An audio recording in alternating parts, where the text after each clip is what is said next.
Interesting time to be alive, for sure, and it feels really important to have that, like, just knowledge that we're not on our own, because it has felt like we are on our own. And yeah, the cookie jar thing, my personal view is, why are we fighting? It's divide and conquer, isn't it? Why are we fighting each other when? But then I suppose I'm always interested in not being, because I was looking at John Cleese's video that he did years ago about extremism, and how it's great being an extremist because you get to be right, and that's the fun of being an extremist. And if you're a right-wing extremist, then you hate minority groups, and if you're a left-wing extremist, then you hate authority and people with wealth. So I'm very aware in myself to not do that, as well. So I know lots of wealthy people. They haven't actually been that great, to be honest. I mean, there are some that have been really generous and helped me get my festival Beltane off the ground and have been amazing. But then there's also been people that have tried to take over the island and have been not great. So yeah, I mean, I don't know. It's difficult, but I don't want to make sweeping statements about any group of people, whatever they are. So whether it's the billionaires or millionaires or trillionaires, nah. I'd say billionaires and trillionaires I do have a bit of a problem with. But even so, they're still human beings, It's just difficult, isn't it? We can't just keep making sweeping statements about people. But let's just keep being inquisitive and curious and kind, and take each human being as they come rather than as a group.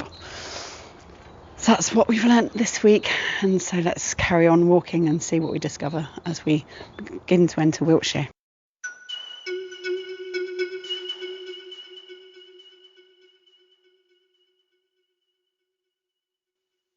Okay. The Mama's crew for Flume. Yeah. He can't make it, unfortunately. I said, well, you guys might. Yeah. Well, we had a resurrection. mum off in Chagford.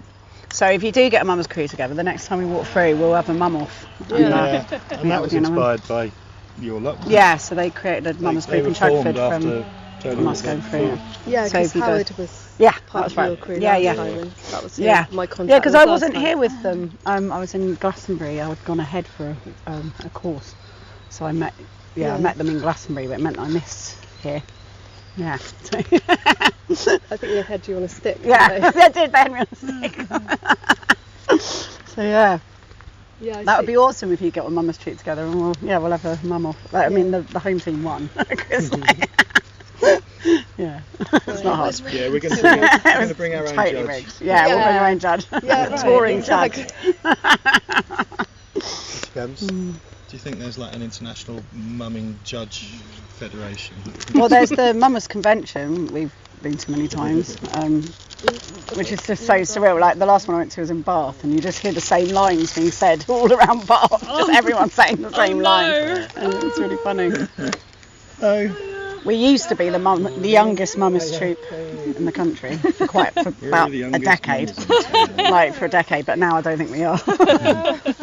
Hi, how you doing? You alright? Good, yeah. Good. Hello. Right. Gosh. Well, you're walking a long way. Yes, yeah. A Little bit. line. Yeah. Amazing. You made it down. I did. You're on your feet. I think I just snuck out. Oh, well I done. just said I'm off to see some mummers. Everyone just they just sort of accepted it. That's really. what's happening. Oh, that's It's what they like- do on a Tuesday morning. What else would you do on a Tuesday Yeah, morning? exactly. I love the orchard though. So this was all Yeah. planted. You guys planted it, and then you've been wassailing it. Yeah, well, Charlie was part of planting it, and then we wassailed it. Must have been about 3 or 4 years ago now. The first one. Is that right, Annabelle? The first wassail we did here 3 was. years ago. Was it? Yeah. It's such a great thing to do. Yeah, it's So great. we did 2 years. I did 2. You've done 3 years Yeah, running, that's haven't you? right. Yeah. And there are other orchards. I've done a bit of wassailing around the other orchards in Excellent. town, but this one, Charlie's kind of set this up as a bigger thing. Brilliant. So like 300 people come. Oh wow, that's amazing. Yeah, that's what I'm Great. doing now. Yeah, awesome. That's really exciting. Good to hear. Okay.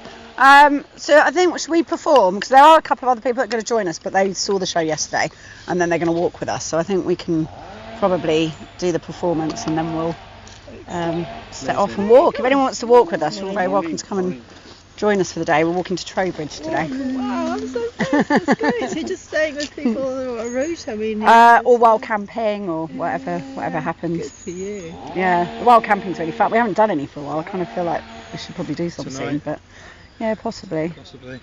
It's quite nice staying with people though. It's nice staying with people, but I last one we did, we basically wild camped every night, and it's something really satisfying about just like stopping where you're tired and then getting up and then you just walk.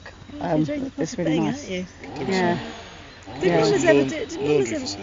Yeah, but we just did that in town. Just wondered if mamas ever did that, like go on big. Well, there was travelling players. So I work at a Tudor reenactment with Dill, and we live as Tudors. I've been doing it for 36 years, and in that we're travelling players. So we've got a cart that we'd have a donkey or something pulling it, and we'd perform our plays on top of it. And that's what the Globe was designed around, because you would pull into an inn, and the groundlings were people that just came in and watched it, and then there'd be people staying in the hotel rooms that would be looking out the windows, and that's what the Globe got designed around. But we would sleep under the cart and we'll just have our stuff on it as we walked. But they're called players, and then you'd have minstrels, which were like tumblers and musicians. And then the mummers was more of a thing that was done within a village or a town. So that was a bit more of a local group would do it. That was quite local. Yeah, more like the local panto. Yeah. Like your Christmas panto, it was more that. But but you'd have travelling players who'd go from village to village, and before you go in you stop outside and camp and like find out what the gossip is, and like which village doesn't like which village, you slag them off to the next village and all Have that you stuff. read Morality Yes. Play? Yeah, it's a brilliant book. Yeah, fab. Right, let's do the performance then.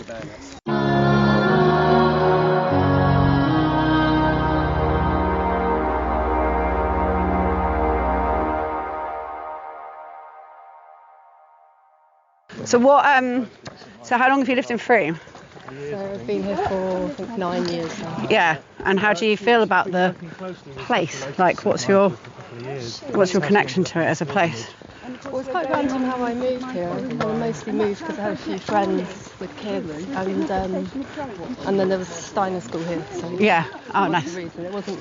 Yeah, and It seems like a really nice community. But it's got something very special about it. Yeah. And for a moment. But also, I guess I do wonder. I think that's the thing. I do wonder, what am I doing here? Because before, part of the reason I say that is because I used to live in a yurt, lived off the grid for years, and now I'm in a house, and I'm like, this feel is like I got taken and put here. Fair enough. Yeah. But finding out the ley line went near here. Yeah. Which is. And have you done any walking with it? No, because it doesn't seem like the thing I have to do. No, fair enough. But with my films, yeah, seem to have been taking me up and down. Oh, okay. In my life.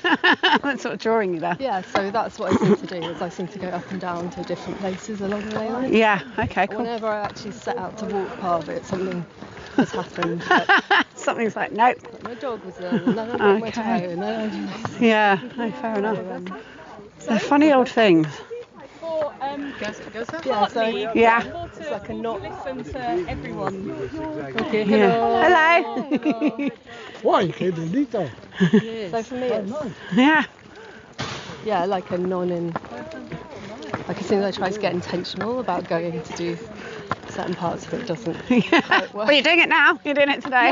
No, I'm walking it today, and actually my foot is better. Yeah. Sometimes it has to be the right time, I think. It's it seems to be all about timing. Yeah, because it is. Synchronicity is the thing that happens with our pilgrimages, and so it does feel like it's all to do with timing. Yeah. Like so many moving parts have caused what we're currently doing to be what's currently happening. Yeah. That it's interesting that's the cards that get dealt, if you get what I mean. And then you're walking it, and you're like, okay, so the George's Cross things happened. You know, that happened when it was already planned what we were doing. And I was like, okay, so that's part of what we're doing now. Yeah. And then Trump, announced that it's now the Ministry of War, not the Ministry of Defence. Yeah. So, okay, that's in the ether. The weather was mad, and it was really full on when we set off at the beginning of September. And it just felt like we were walking into this wind tunnel of And that part of the journey, I've heard from so many people, is like the hardest bit. Yeah, I mean, so hard. Cornwall, Yeah, it's like hardcore. Barren. Yeah, it's barren, and we were in just torrential rain. Nice bit of Cornwall in the middle, Yeah. Oh no, I love it. It's beautiful. It's beautiful. It doesn't. Yeah, you don't. To walk around the edge is really going up and down. The hardest bit of the walk was the coastal path. Right, okay, yeah, because it just goes boom, boom, boom. Whereas, going through the middle, there's a beautiful well, Alicia's well, which we go to. It's the first holy well when you come in. Right. And it's just, I think it's stunning. It was a bit less stunning this time because it's been tended to and tidied up, which it needed to be because it was kind of getting a bit decrepit. So it's good that someone's done it, but it's just, it's that initial where it's just sort of been cut back. Yeah. It was a bit stark compared to when it was all kind of overgrown with blackthorn and stuff. But I think it's good that someone's looking after it at least. And then there's the Browan Browsken and Stone Circle. Yes, that's it. Oh, you said that well. How'd you say it again? I won't be able to say it again. Yeah, Boscanan, that's it. We stayed there. Okay, cool. So we slept there. Not even sort of intentionally. We got there and the heavens opened and it was like, we're just going to have to get in our tents because there's nowhere anywhere nearby for us to get to. So we'll just stay here. So we just stayed there. Felt very much like we'd been invited to. And that was lovely. So I mean, and I really like St Buryan, the village, the first place you get to. It's got a nice energy.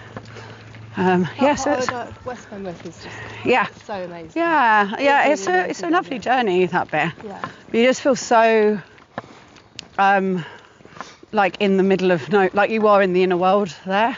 Yeah. And then you walk out into a more civilized world. But it has been interesting with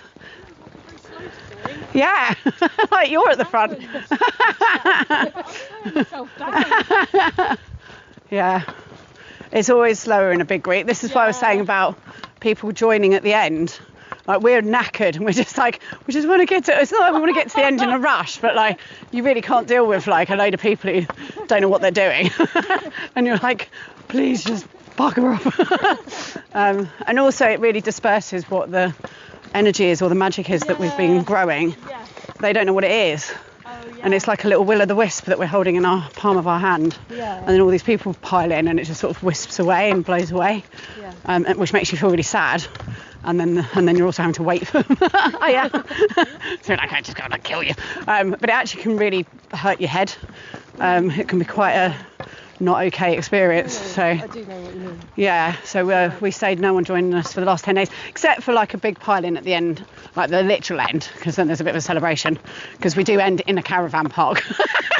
I've never been to either end. All right, well, Hopton-on-Sea is like the least glamorous end to a journey you can possibly imagine, but there's something quite ironically beautiful about it, because it is just a massive sprawling caravan park, the size of a town, but then a nice sandy beach. But yeah, it's really funny. It's just like, and now we're in a caravan park. Yeah, I got to my friend's place, which is Walsham on the Willows. Yeah. Which is probably an hour from there. My van started like... You really feels like the universe is stopping you. Yeah. But the reason Susie Martineau, who's big house I went and stayed in there. Yeah. She organised what's it called? The tree conference in Glastonbury. Oh, cool, right. And she's done that a few years, but she's also part of Tree Sisters now. Yes. So I interviewed her for my series. Excellent. But I had to do it on Zoom because of lockdown. Yeah. It was like, I don't know, a year or two later I realised like the ley line goes right through her garden. Like, oh wow! Wow. So when I got all these maps out, when I figured out it goes through Frome and I got all the maps before I'd found out the online Google Maps, I was like, oh my god, all these places, like people I'd filmed on Zoom were all along the line. Oh, that's really interesting. So all these places I hadn't actually been to, or I had been later. But... Yeah. Some people are so drawn to it, like Jonathan Kay, who's the fooling teacher who taught me in Simon. Okay. So how I know Simon. Him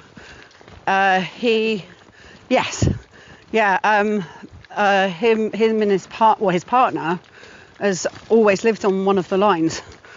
So she just seems to she either lives on the Spine of Albion or the Michael line. Right. Yeah. And even they were talking about moving to Chagford, I'm like, that's on the line. Yeah. so yeah, you probably should live there. Will, when I touched the light, I was so happy that his bedroom has the Michael on running through it. And so the shout called Michael. Yeah. His birthday is on Michaelmas. Yeah. How mad was that? That is so... That's what I Yeah. found it's amazing. The isn't it? synchronicities are So crazy. many people, and so many people I pointed out to as well. Yeah. Who, so Paul, the vicar from Chagford last time, Yes. when you went the last time. Yeah. So he was part of the reason why I've reconnected with the line, because he's set up this Archangel Way pilgrimage route across Okay. Dartmoor. We saw a bit of that. We saw it. It kind of follows a lot of the... Yeah, we just missed it the day that we arrived at St Michael's Church on Brent Tor. Oh, they did the thing. Yeah, they'd had the ceremony there earlier that day. Oh, that's a shame. Yeah. Well, yeah, I mean, it was we didn't know about it till we got there, but yeah, it was mad that it was the same day. Yeah, I've been to that gathering of people. Oh, I bet it's lovely up there. It's really sweet. Yeah. So I was christened on Brent Tor. Oh, you were christened Yeah, on Brent Tor? That was my first. Wow, Yeah. Yeah, that's mad. for 6 months old, and everyone was there in their posh frocks and Wow, how mad's that? What an amazing place to be christened. yeah. So I've always had that. We always kiss at the kissing gate, by the way.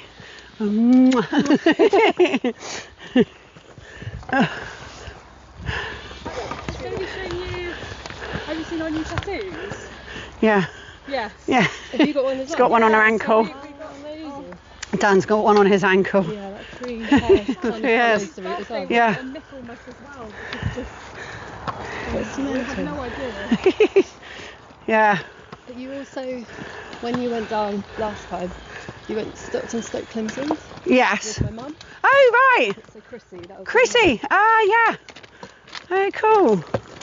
Yeah, so for ages I was like, I think it probably goes somewhere through here. When I like, before there were like any maps that I could Yeah. You're like, I need to have a look. try and stand. But it, so the Michael line goes through like our Mwah. old school kitchen. Oh, wow, does it? Your old school kitchen. Yeah, so all those like Oh, all that that's hilarious. dodgy, Mwah. all that dodgy. It all makes sense now. No, it's like, and so that for me. It's like I'll end up somewhere and it'll be like an industrial estate or something. I'm Yeah. like, this feels like home. And I'm like, why does it feel like Why home? does it feel like home? They're called the hitchhikers. They hitchhike on us all the time. Yeah, it's interesting because I'm from East Anglia. So when I walk in that direction, I sort of walk home. I left there at 18 and I, never wanted to go back there ever again. Yeah. But actually walking there is really lovely because we come from the inner world and the absolute wildness of Cornwall, and you walk into civilization through these very different atmospheres and archetypes, and then into East Anglia, which just feels so noisy with humanity, like the cacophony of slashes of armour and sword fighting and babies being born and just like all this noise. Hiya! Yeah, like Cornwall, for various reasons, has a different kind of history for it. Yeah, it's very England, different. And the closer you get to, I guess, to Europe, you Yeah, start getting Lo- so much more than yeah, happened. yeah. It's just Like noisy, layers and different layers of layers, stuff. Exactly, and each place has such a different atmosphere. Like West Cornwall's different to East Cornwall. Yeah. Devon's different. Somerset's been completely different. People are people.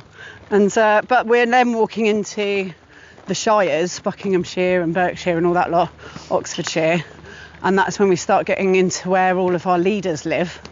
So that's where all the Tony Blairs and the Camerons live and everything.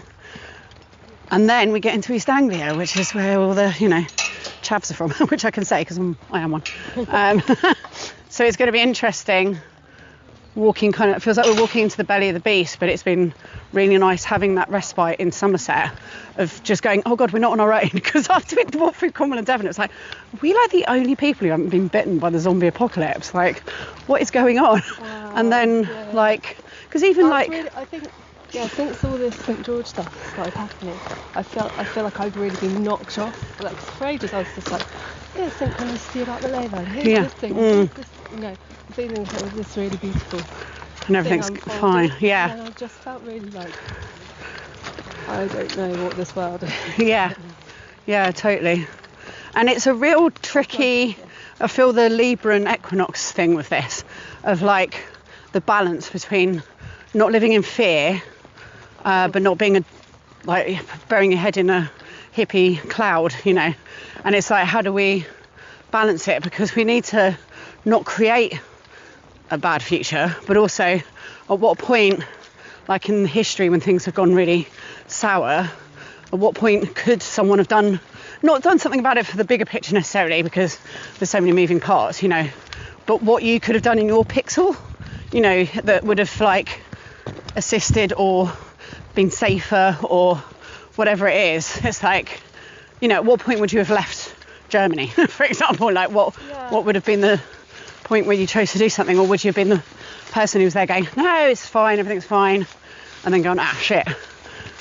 So it's a bit of a balancing act between not creating it and not living in fear, but also like making choices that are smart considering what's going on.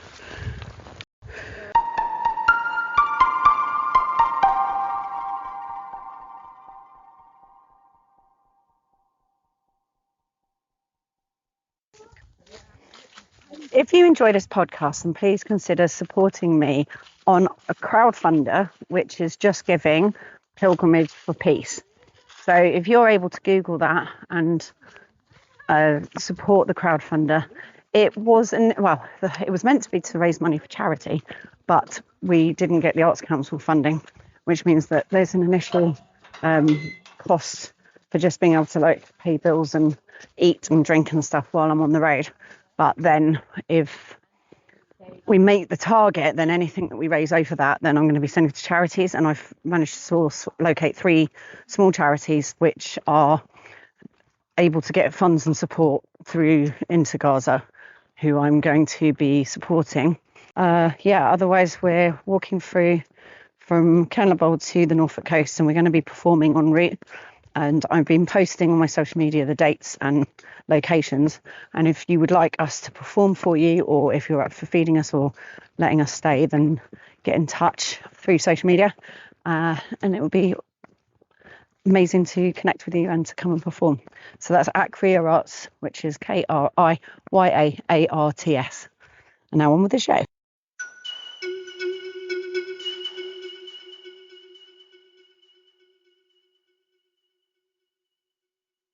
Right, so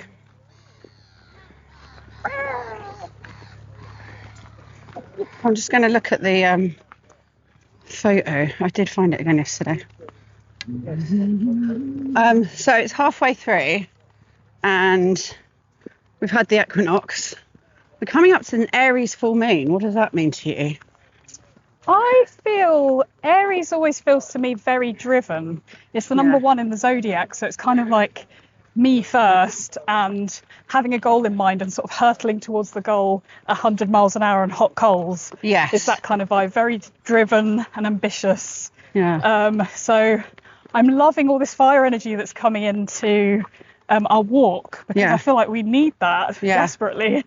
Yeah, like we've had some sun at last. Yeah, for sure. And heat. Yeah.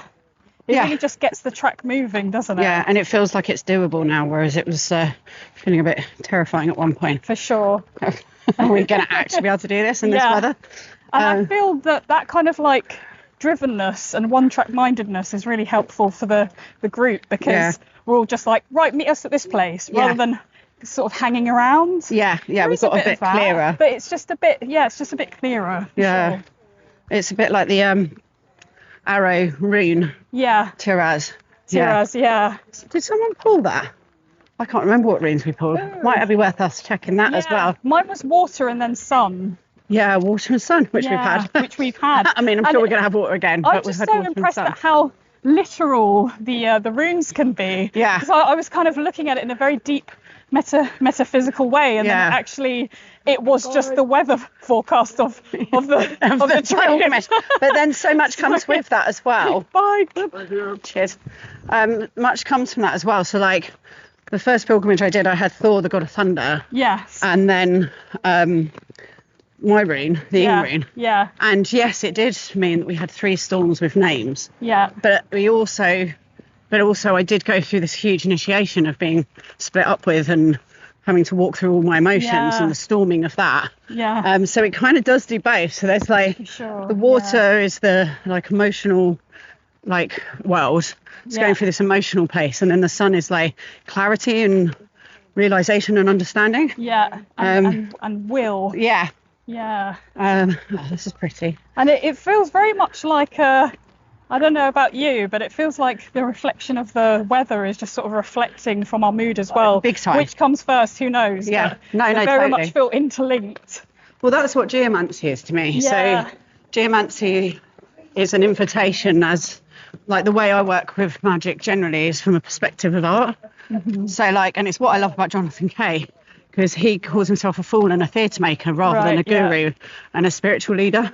And it stops it being a cult, and it stops him being a guru, which I just think is fucking brilliant. Yeah. And so like from my perspective, I'm always kind of creating art. Yeah. And then as a geomancer, what that means is that the nature, the weather, the environment, the atmosphere and the archetypes of the landscape all feed into the storyline of what it is. Yeah. So the invitation's there for the stuff to happen without being like magic making, doing it, you know, like it's kind of more, it's a lovely story. Yeah, kind of then thing. there's room for continual growth Yeah. collectively and with the earth, and gives it all space to breathe. Yeah, I can't actually remember what my reads were. I know Lagoo was the second one. Didn't we both get, we both got the sun. Oh, did I get the sun? I think, we got the same. Or was it that we both got water? I think we both got water. Yeah, that's it. Yeah, Sorry. and Lagoo's was the end one. Yeah. For me, so I think it was. I don't know. I'm going to have to go back and have a look. I love how the runes, they're really primal. They go back to like the elements and the basics of Earth, which I love, because it kind of takes you out of that sort of nuanced ego place and into something just more deeper. Well, that's why I was drawn to them from getting the Rider Waite cards, which I found quite dark. So I started off. I actually started with runes learning to read and write them, but I didn't divine with them until I'd already had tarot cards. Yeah. And I just found them quite dark. And, you know, because I do the whole reverse thing. I mean, I was 13 or whatever. Yeah. And I just would get really freaked out by the messages on them. Yeah. Whereas when I then went to runes, when someone told me you could divine with runes, and they obviously felt like something I was quite drawn to already anyway. Yeah. They just seemed so much gentler and kinder in a way. And I feel like we're looking for different things at different points in our journeys as well. Sometimes we're looking for healing. Other times we're looking for like a direct message to just help us fix a situation. So I often find like offering different modes of divination, ones that you feel comfortable with, and allowing the other person to choose. It kind of then helps to narrow the reading down already before you know half the work's done for you before you even have to get into it. Yeah, no, totally. Because I've read for people before where it's about healing and energetics, and they've kind of said to me, okay, but what's bad that I need to look out for? Yeah. And I'm like, oh, okay, fine, I'll give that to you. I can give it to you if you want. So I try to let them sort of navigate it through right at the very beginning and see what they're trying to get out of the session. Yeah. But sometimes if you're going through quite like a deep emotional space, you kind of just want words of reassurance rather than like going into it more and rubbing more salt into the wounds. Yeah, that's why I don't do the reverse stuff, because like it's the same energy anyway that you can look at the spectrum of. Yeah. So you can look at the positive of it, you can look at the like, you know, the higher and the earthier, lower vibration of, and you can be like, where does that sit for you? Yeah. Because it's the whole thing is the story, not the particular direction that you've, you know, it's reversed, because that just means it feels like it's very limiting. Yeah, for sure. And if you're going to go down the reversal route, I would only turn up to 6 cards, because otherwise the reading is then all shadow. And what use is that? It just becomes a very sort of slightly depressing reading, unless that's what you want. Yeah. But I do the readings I do for each month are a complete mix of runes, tarot and oracle cards. So I mix it up, and got deity cards. Yeah. So I do like a big old mix of stuff. A big old mix, yeah. Mainly just because I like all the cards. Yeah. That's what I mean. And then you get little bits of everything that they often tie into one another. Yeah. And it's just more confirmation. Yeah. My friend Barbara Awowo, she's an amazing tarot reader. She starts off with numerology and astrology. Yeah. Then she goes into tarot reading, and then she uses I Ching. Yeah. And it all just sort of helps to confirm one another, which I love. Yeah. It just sort of is like a just very kind of grounded reading in a way. Yeah. So the cards that I pulled were, just pulling the picture up. So it started with the Page of Swords, and then the Nine of Swords, which I feel like is what we've been going. That feels right for what's been going on. Yeah, that was the first chapter, wasn't Yeah, it? Of feels the like trip. the first chapter. I'm currently in makes Queen of sense. Pentacles, which feels right. Yeah. And then what was coming up is the King of Swords, and then Strength, which to me is also the last card from Thoth. Yeah. But in my random readings, the cards that we've been pulling for the day, it's been Justice. Yeah, I've seen that. You've had that Pulled it twice. multiple times. Yeah. What's your take on the Justice card? So partly it's we're in Libra season, Yeah. and that feels very about balance and Yeah. about fairness. It's a very, very Libra card, isn't it? Yeah, it's very much a Libra card. And like obviously I'm with a Libran partner, Right. and both him and the judge on Sark are both Librans. So I spend a lot of time kind of feeling into that Libran energy. Yeah. And it's got a real, the thing that I noticed with both of them is that they're both people that are really lovely, fun people that I want to hang out with and be with. Yeah. So they're very light and lovely, but they are the sort of people that you'd be happy to be judged by. Yeah. Like, if anyone's going to judge you, then I'd be happy for them to be the ones to judge me, Yeah. because you just don't feel like they're coming from a wanky, or like it's not a self-gaining place. Yeah, it's like you're safe and just, held and seen. Yeah, like they're just nice people, and it's like, Yeah. yeah, okay. But it's very much about fairness Yeah. and about like appropriateness and just being balanced. Yeah. So in the Thoth deck, it's the adjustment card, Interesting. and the adjustment card is about nature adjusting to what the situation is. Uh-huh. And so like if things feel out of balance or things feel like crunchy or wrong, Yeah. that it's about how to balance things out, which I always think of Chernobyl with nature, Yeah. like regrowing after everything that's happened. Yes. Sounds like one of the photography projects I made before I stopped making any photography work, about heterotopias with where wild nature is sort of taking over a sort of urban disused space, Yeah. and just watching that take form. But it's really interesting about your description on the adjustment card or the justice card, because it very much feels like that's how angels work. Yeah. And we're walking this lovely St. Michael's path, and it's still I find it really hard to hear you. Sorry, say that a bit louder. and Morning. I feel that that's the essence of how archangels work. Yeah. And we're kind of in that aftermath of Michaelmas, and having Michael very present with us as we're walking. Yeah. And the archangels help to change our lives, Yeah. to adjust our lives so that we can become the people and live the life that we want to live. Yeah. And so that's how I kind of see adjustment working as well. So it feels like it's tied into that archangel energy, the Michael energy. Yeah. And I feel like when you were explaining to me first about your experience on the trip, it just really inspired me, because you were saying how everything then fell into place, like your whole life changed. Yeah. Kind of feels like that's what's happening on our trip. Yeah. Collectively. Yeah, things will open up and become clearer. And it does feel like, it's interesting because it's felt very Michael focused, which it did last time we walked this direction. So in my book, Michael's the kind of narrator, Right. like the overseer. And then when I come back the other way, it's Mary. And when I went up, it was Ellen. And when I came down, it was Arthur. Yeah. And it's just without saying anything, it's sort of done that again this time. What's the Mary aspect kind of feeling like for you? It feels, you're right, Michael feels very dominant. Yeah, which is interesting because I find like it easier to tune into Mary than Michael. So interesting. But he did feel dominant last time as well. Yeah.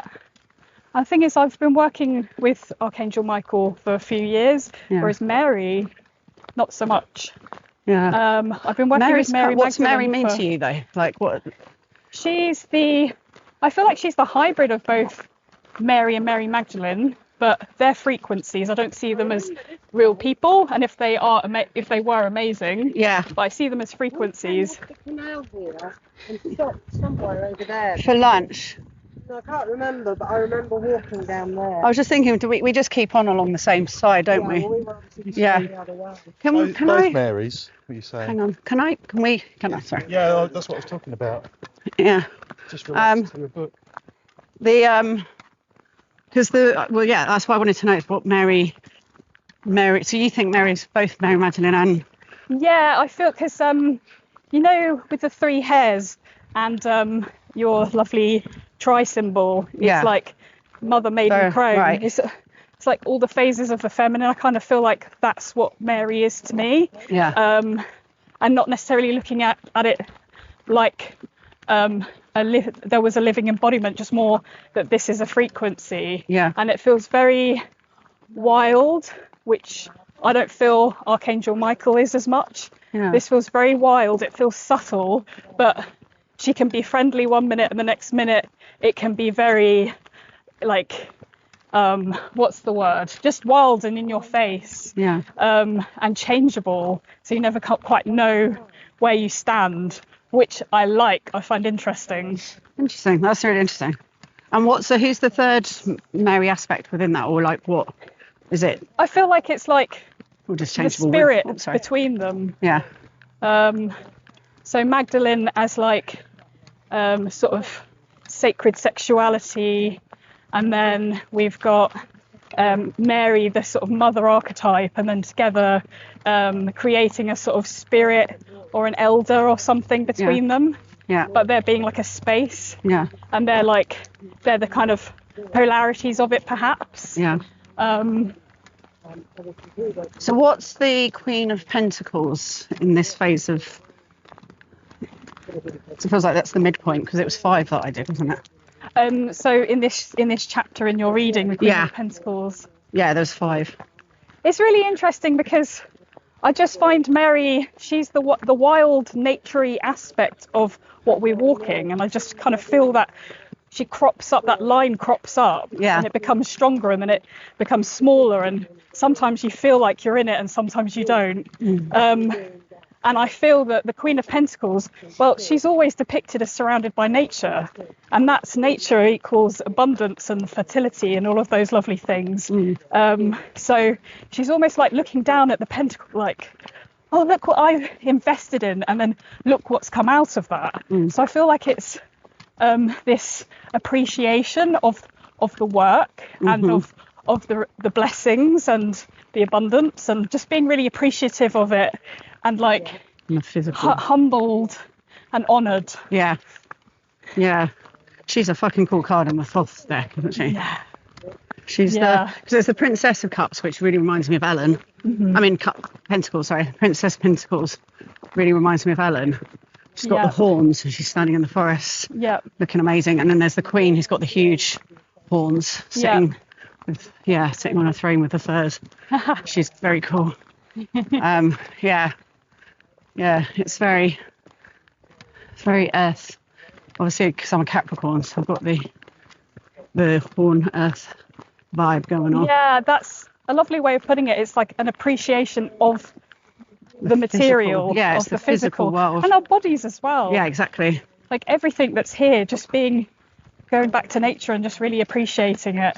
It was the kind of upshot, I was saying about the rune, be strong. Yeah. The strength rune was the last rune of the 4. So walking the 4 directions was like a big piece of work, and that was a piece of geomancy that was planned. It's like, well, it evolved, but by the time we were like completing it, I knew that it was like about going there and back again in each direction. Yeah. And I was surprised that the rune that I had the least connection with came up as the last rune. Oh, I was like, amazing. oh, interesting. Yeah. And it was like, be strong. Well, just strength. Oh, It's okay. I was like, okay, cool. I guess I'll feel strong at the end of it. Yeah. And then I pulled the death card for I've got the Hierophant card for this one. It was the death card. Wow. And we what walked. a transformation. Well, yeah, and also death came up because I was really worried that one of the pilgrims was going to die because they weren't very well, and they're quite older. Yeah. And I was, and they're fine. They're still here now, so that was fine. But I was really, and I think they were as well. Like I think it was ever so slightly in the ether that we were like, fuck, I hope they're okay. Yeah. But then we also turned up at this house where someone was dying and performed our play there, and that felt we came away and we're like, that was the death card. Like that was where that was. Wow. But then also when we got back, like the feeling overall that we all had was how lucky we are to have our bodies. Yeah. And like you're in pain, you stink, your blisters on your feet and all the rest of it. Yeah. But when you're dead, you won't be getting to experience any of this anymore. Yeah. And that's what it's just such a privilege to be alive and be in our physical experience and manifestation. Because we'll go back to spirit and that will be that. Yeah. Until the next time, or whatever it is that happens. Yeah. And it's like the less you physically own, the less you have on your back. Yeah. The more you have to be appreciative of. Yeah. It's like all of the stuff we own gets in the way from us celebrating those very sacred things. Yeah. Like just life. Yeah. Yeah, love it. And so what was the card you pulled, the Chariot? How are you feeling about that? Yeah. As I say, there's so much fire energy going on for me. My rising and moon are both fire signs as well. I'm earthed by Virgo as my sun, but they kind of help to spice things up a bit. Otherwise, I think I'd be quite just a librarian. This is like kinky librarian vibes. Everyone loves that. But yeah, Chariot, I feel, is so fitting because there's just been, as a city gal, being slightly underprepared for a 2-month trip and not ever having done anything like this before. I just feel like just embodying so funny, the I don't Chariot. think of you as being city at all. Even though you literally knock around big cities, that's what you do. It's so funny. Urban witchery. Yeah. But I'm so connected to nature. It's like that's always been a thing, but it's always had to be a point and a focus, rather than like if I was just out around in the you. countryside, it just being around. Yeah. I'm literally like, my main focus is like, oh, how am I going to get my nature in today? Yeah. Where am I going to go to do that? So it really is in the forefront of my mind, but I've never done anything like this before, and it's just been an amazing experience. And just being part of like a tribe as well has been so lovely because I'm usually like quite solitary. So I often take on art projects that involve me with groups, but actually getting into like a kind of tribal mindset and just like being open to new people coming in as well. It's just been really like heartwarming. Yeah. And I just feel very kind of determined. That's the main kind of essence of the Chariot. It's just like this determination, having a goal in mind. And for me, that's to complete this walk and to make this film and to make these connections. It's just really helped. Yeah, it is the and that kind of Aries boost that we're going to be getting to give us a bit of and to not dwell on the nuances, just kind of like because fire is very creative, but it's also destructive, and I see it as like it destroys what is not wanted. So I'm kind of just throwing that into the furnace, watching it burn and just like hurtling forward. Totally. It's also the transformation of the old self as well. It's also I like if I was at the pub, I would be like, oh fuck, it's an Aries full moon. Like, God, I have to deal with that shit. My moon's in Aries, so I'm like, woo! Yeah, my Mars is in. Oh no, my Mars is in Capricorn. Something's in Aries that's something focused. I can't think what's in Mars. But yeah, in terms of the world, I sort of wouldn't be surprised if things kick off a little bit around this moon. Like it's the sort of moon where shit does tend to get explosive. Moon in Aries, it's fiery, but it's very watery. Yeah. It's like steam is made. It's like this is where emotions come out. Yeah. Because Aries are the babies of the zodiac. Yeah. So when something's not going quite right, they're throwing their toys out of the pram. Yeah, they're having a tantrum about it. Yeah. Yeah. Just as I get my period. Awesome. Yeah, I think that's why I've started, or it's still not started, it's because it's waiting for the me now. Yeah. It's getting pulled in that Moon direction. is coming, it will help. Yeah. Well, yeah. Shifting tides. Delaying it. Awesome. But yeah. Yes, excellent. Thank you.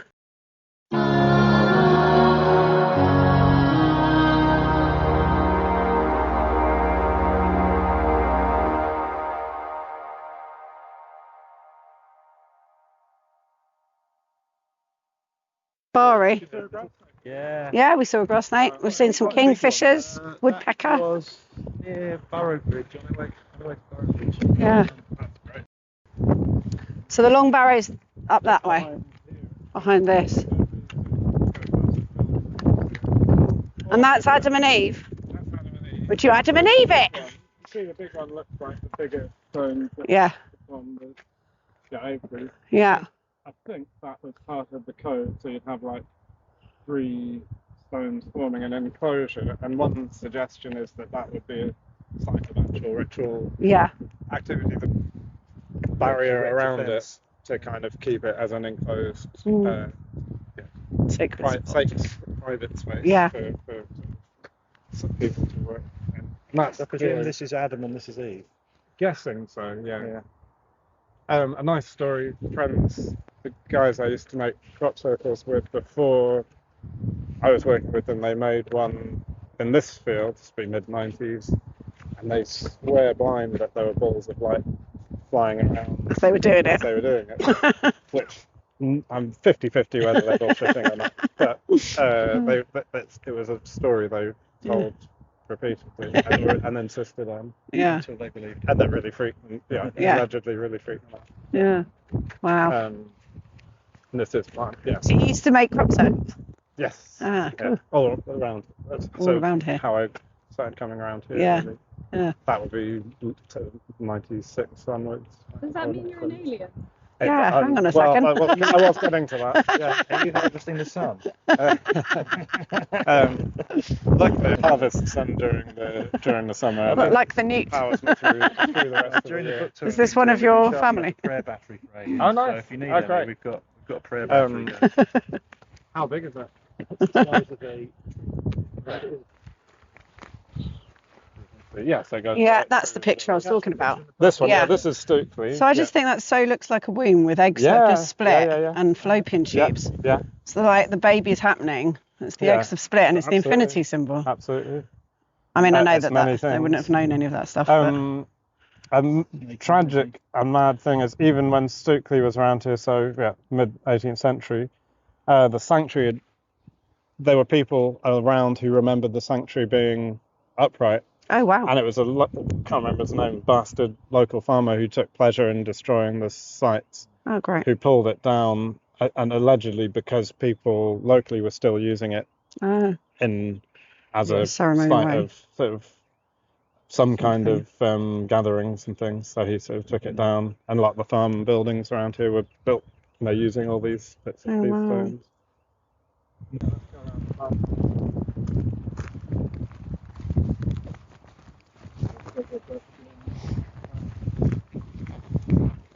You can see that they've put a handy. Yes, I got. Yeah, that's the picture I was talking about. This one, this is Stokely. So I just think that so looks like a womb with eggs that have just split and fallopian tubes. Yeah. So like the baby's happening, it's the eggs have split and it's the infinity symbol. Absolutely. I mean, I know that they wouldn't have known any of that stuff. A tragic and mad thing is, even when Stokely was around here, so mid 18th century, the sanctuary, there were people around who remembered the sanctuary being upright. Oh, wow. And it was can't remember his name, bastard local farmer who took pleasure in destroying the sites. Oh, great. Who pulled it down, and allegedly because people locally were still using it as a site of sort of some kind of gatherings and things. So he sort of took it down, and a lot of the farm buildings around here were built, using all these bits of these stones.